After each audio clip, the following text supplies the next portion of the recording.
So this podcast has had over 100,000 downloads. And my plan was to delete this podcast permanently. Now, I have to admit, I can't believe I'm doing an episode. I'm sitting right here. I hit record and you're listening to it right now because my plan was to delete this podcast. If you've been listening for a while or you found this podcast maybe in the past 6 or 7 months, here's the thing that you noticed. There were like no new episodes at all. It was a ghost town. When I started this podcast reluctantly, very reluctantly, I didn't know how long I was going to do it. And there were periods that I would record an episode, I would do a little bit, then I'd pause, I'd do a little bit, pause. And then eventually I was like, I'll try to get to the 50 episodes. And then once I got to 50 episodes, I was like, I'm going to try to go for 100 episodes. I made it to 100 episodes. And then I was like, you know what? I think I'm good then. Those 100 episodes can live on the internet forever and always. And people can find it. They can listen to it. It'll point them back to what we do, XYZ. I'm all good. And so the last episode was with my friend Liz, and that's it. And I stopped creating like literally any form of content. Our Instagram too has been dead, like nothing. And the reason is I thought I was good. I thought, hey, I'd put enough into the world that I don't really have to do anything, because this is not one of my favorite things. Like if you were to ask me, I love helping people. Don't get me wrong. I love helping people, but I prefer doing that in a client setting where I have a client, I can focus on their problem. But this idea of just sitting, talking, demonstrating, throwing it up online, throwing reels, I'm like, it's okay. It's not something that I actively enjoy or do a lot of. I've always felt that, I don't want to do it. I'm not going to do it. And so that's what I did for a good 6 months. I did nothing, like literally nothing. But what was crazy, the podcast was still getting downloads, like thousands of downloads, thousands of downloads. And I was like, oh, that's interesting. That's cool. So it's doing its thing. And then there came a moment, I want to say I had an intervention. Two people in my life. One was my wife and my friend Andrew Masters. One day we were having dinner and my wife Jen was like, you used to record like a lot of stuff, like reels and everything. Are you going to do that again? Or is that over? I was like, well, it hasn't been that long. And Jen was like, yeah, it has. I feel like you haven't done any this year. I was like, I'm sure I've done one or two. And then I looked and I was like, oh, no, I haven't done any. I've just been kind of like going off like old content, like older videos, older things with me, perhaps thinner with bleached hair and just spiky hair, a different, set. And she was like, you probably need to create more. And I was like, I don't think so. And she was like, I think you do. You're an online coach with an online business and you're not posting things online. That's kind of silly. And then my friend Andrew Masters, who has a phenomenal YouTube channel, he goes around and he films other people's studios. He does these deep dives with their studios, and it's so fun and it's so amazing. And he has another niche YouTube channel that does really well called Studio Time, in which he will do a deep dive on a certain piece of gear, and it's really good. He's part of this group that I meet on Fridays, and we talk about things in our business, things that are working. And I was like, hey, man, could we set up a session? Because after what Jen said, it just kind of lingered in my head, like, maybe I need to think of a plan for content. I don't know, And I got on a call with him, and he was empathetic and at the same time very honest. He's like, you got to hit record. I was like, well, hear me out. And then, of course, I give another reason why I shouldn't. I give another thing that I should be doing instead. And he was like, or you could hit record. And he wasn't wrong. He was not wrong.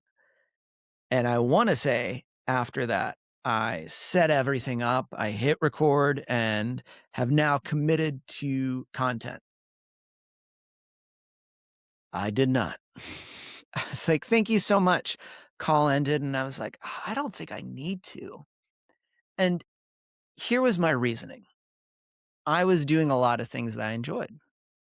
The main goal of why I started songwriting for guitar was to not only help songwriters understand and utilize their guitar to its full potential to unlock their best songs and unlock a whole other realm of their life in which they could enjoy that process.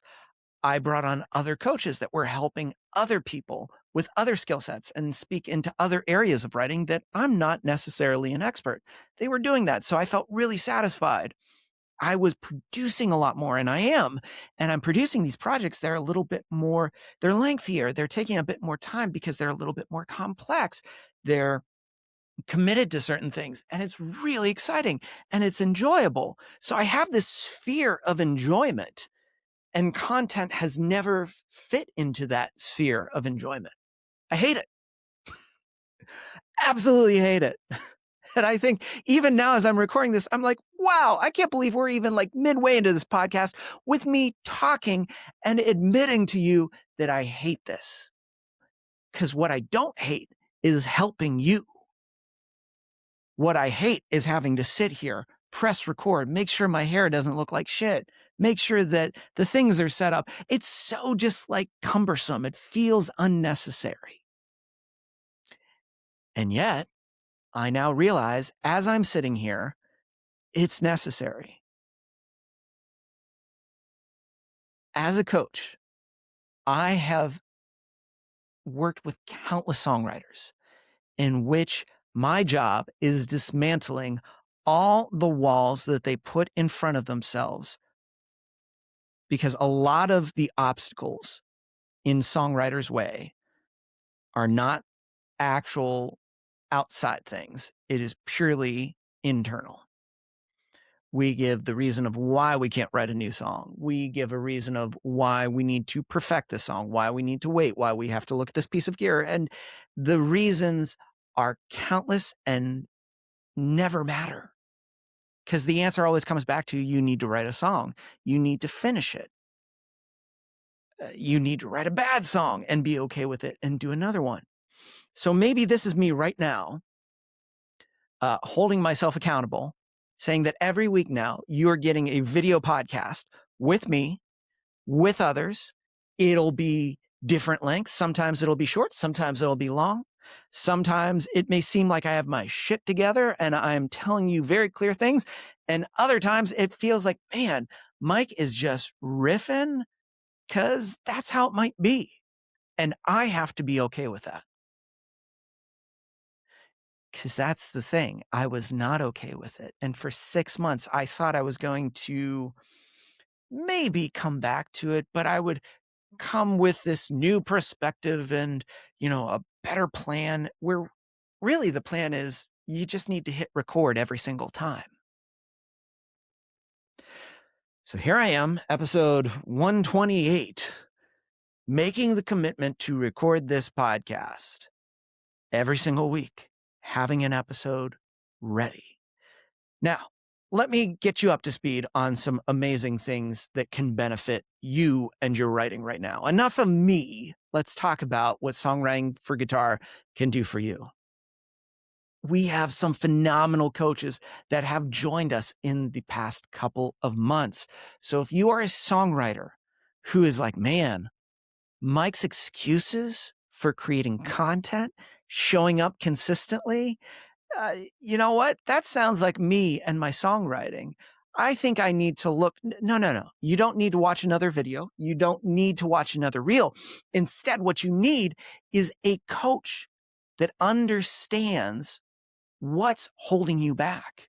You need a coach that actually understands all of your weaknesses and understands your strength, the thing that makes you unique.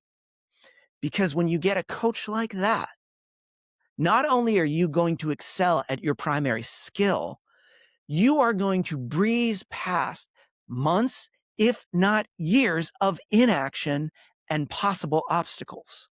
That's the beauty of having a coach, and that's what we do. So if you just head over to Songwriting for Guitar right now and you scroll down, work with a coach, you're going to be taken to an application form that, you're not obliged to work with us, but if you fill it out, we'll understand where you are and if there's a coach that matches some of the needs and can help you achieve your best songs. And I guarantee they can. The next thing, which I'm super excited about, if you're in the UK, and I look too, we have lots of listeners in the UK right now. I'm so excited because my mentor, Judy Stakey, and I are going to be hosting a songwriting retreat in the Cotswolds.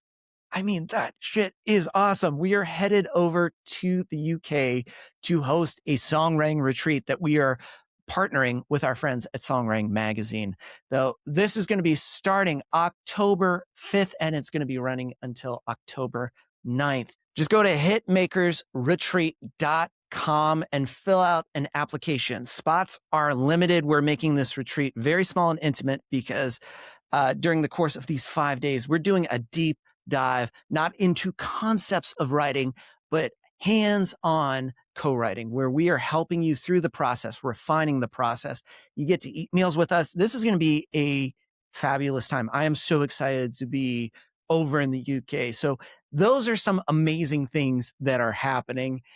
And I'm going to be recording an episode every single week because consistency matters. Consistency is the key to doing things well. There are no shortcuts. There are no quick fixes. Sometimes you have to show up, hit record, and do the damn thing. And that does it for this week's episode. I'm Mike Myers. Thanks for watching.